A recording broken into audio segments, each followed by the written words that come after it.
Hello again, welcome back to the channel. In a couple of weeks, we'll be going to Malaysia to watch Muse. Are there any Muse fans here? And since this is going to be my first time to fly internationally since the pandemic, I needed to buy a bag that was large enough for one bag travel, and flexible enough that it can compress into a daily carry type of bag that I could easily bring to different tourist hotspots.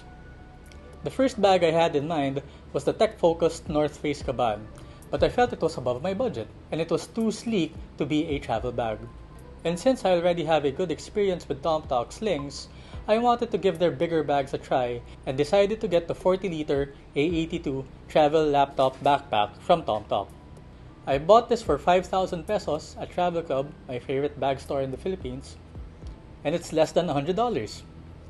Now you might think that 40 liters is overkill, but when I visited Bangkok for the first time and I saw all the backpackers carrying their Deuter bags, I knew I wanted something similar, but I just didn't want to look like I was gonna go hiking. Let's talk about the materials. It's made of water-resistant, abrasion-resistant fabric. The durable exterior is made from recycled plastic bottles, and it's not Cordura, so this might be beneficial for you if you're into sustainable bag production, but might be a turn-off if Cordura is what you're after. The quick access pocket in front is a convenient space for these cheap sunglasses, and is large enough for my generic tech kit. The space is also good for any travel documents that you might need. Unfortunately, it doesn't have any key leash. The Tomtoc branding is rubberized and contrasts well with the rest of the bag. It's subtle enough, not like other 30 to 40 liter bags out there. All zippers are made with YKK, the best zippers in the game. There are branded zipper pulls for both zippers on the front quick access pocket and the main compartment, which I'll show you later. Zippers on the tech compartment are a bit different, as these can be locked for extra safety.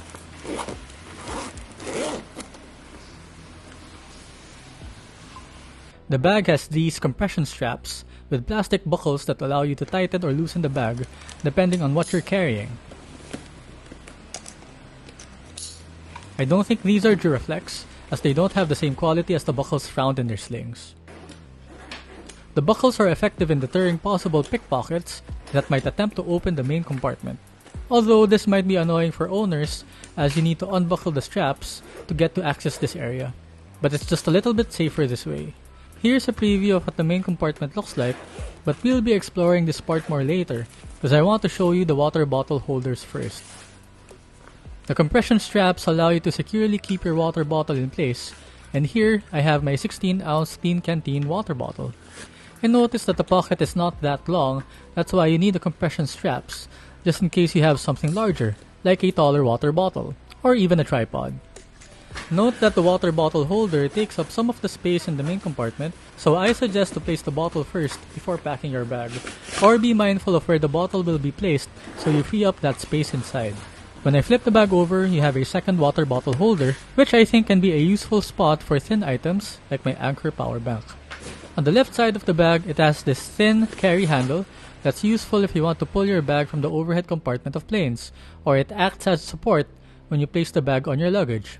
There's a better thick and beefy handle at the top, which allows you to lift or pull your bag, and also acts as support when you use the luggage pass-through. The second quick access pocket is made with a soft fleece lining. It's a good space to secure EDC items, like my phone, Anchor USB-C to lightning cable,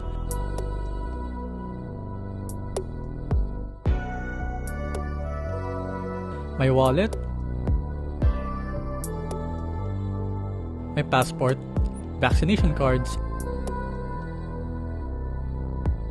and my AirPods. It's also a good place for receipts and possible immigration cards.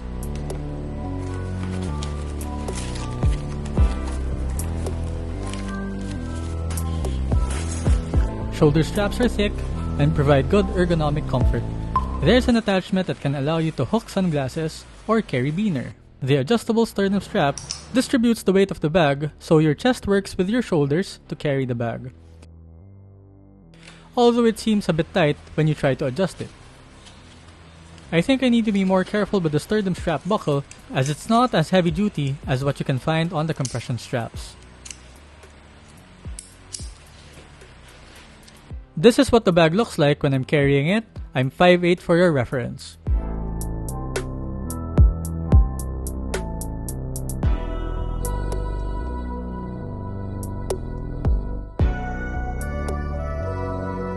This is what the bag looks like when it only has my iPad, my laptop, an umbrella, my tech kit, and my water bottle. The back panel looks like it's very breathable, and this will come in handy if my back gets sweaty. There are 4 padded sections with extra air channels to provide additional comfort. I was expecting extra secret pockets in this area, and even here on the sides, but the back is very simple and straightforward. Here, you have a luggage pass-through that allows you to place the bag on your rolling luggage, just in case you brought one to the airport, so that the bag is not on your back all the time.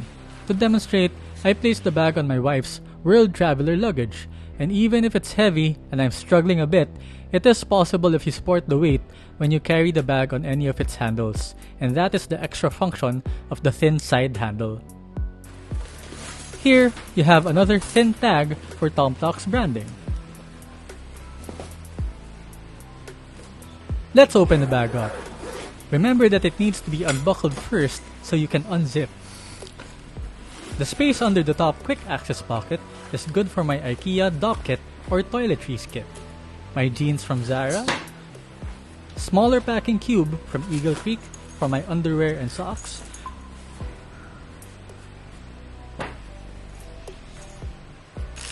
larger packing cube also from Eagle Creek for my shirts, polos, and extra hankies from my dad, and my Uniqlo cargo pants, the very back of the bag. Look at that huge space. The flexibility of this compartment allows you to place maybe even shoes, camera cubes, or any additional gear you might want to bring on your trip. That red tag right there also allows you to access your stuff from the tech compartment. I'll show you how it works later in the video. You can also actually pack the bag while it's angled and rested on a surface. Here, I started with a smaller packing cube to support the foldable base. Then the large packing cube was placed vertically. The space at the top was used for my Audio-Technica monitor headphones. I placed my Uniqlo jacket in front and zipped the main compartment. And that quick access pocket was used for my tech kit. In this version of the loadout, I imagine that my toiletries, pants, and other additional bulky items will be in my check-in luggage, and this is what I'll bring to the airport with my laptop and iPad. Going back to the empty shot of the bag, here you can see the base is foldable, which allows you to flatten the bag.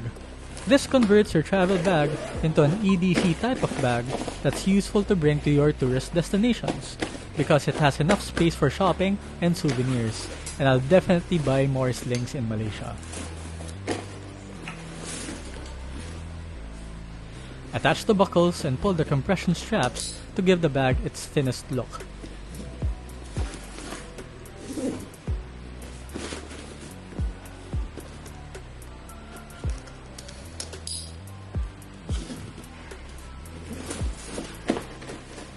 Notice that the folds now hide the thick handle and it doesn't have the same shape compared to when it was packed.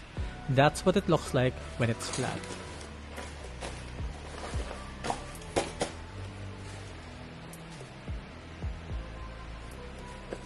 Now that it's empty, let's fill the bag up again. It may seem redundant, but this will allow you to figure out if this bag is really for you.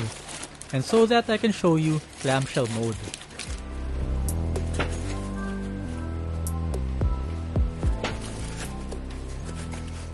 It's easy to adjust your loadout to maximize the space.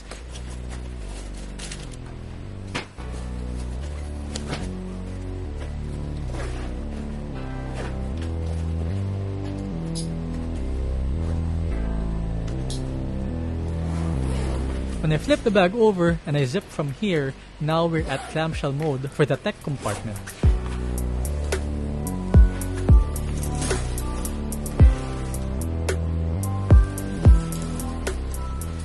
Great that it has a false bottom, so it protects your laptop or tablet when you place your bag on the floor or drop it suddenly by accident. This Velcro flap secures your tech gear just in case you flip your bag horizontally and it won't fall out. Here, I have my Logitech Bluetooth keyboard, my iPad Air in this heavy-duty UAG case, and my old 3M1 MacBook Air. You can carry a laptop up to 17 inches, and I think you can even carry 2 laptops if you wanted to. There's a large mesh pocket at the bottom that I use for my MacBook charger and Logitech wireless mouse.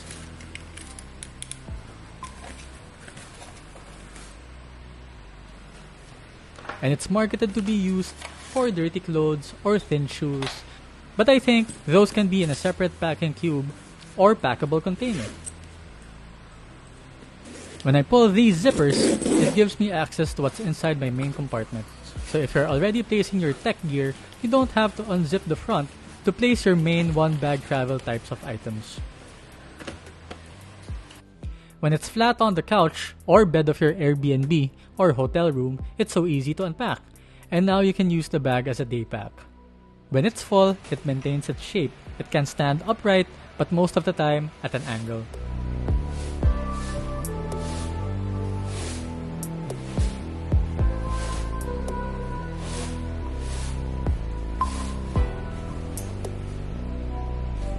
Does the bag stand when it's flat? Not really. You need to rest it on a surface or push the bag a bit downwards to maintain its stability.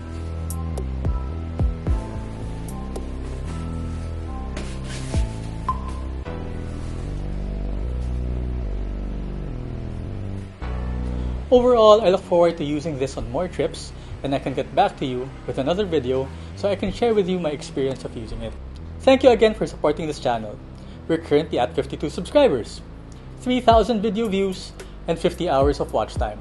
And our best video so far is still your favorite Tomtoc crossbody sling video at 1,600 views. I'm glad that you're able to share this YouTuber journey with me, and don't forget to like and subscribe if you find this video useful. See you again on the next one.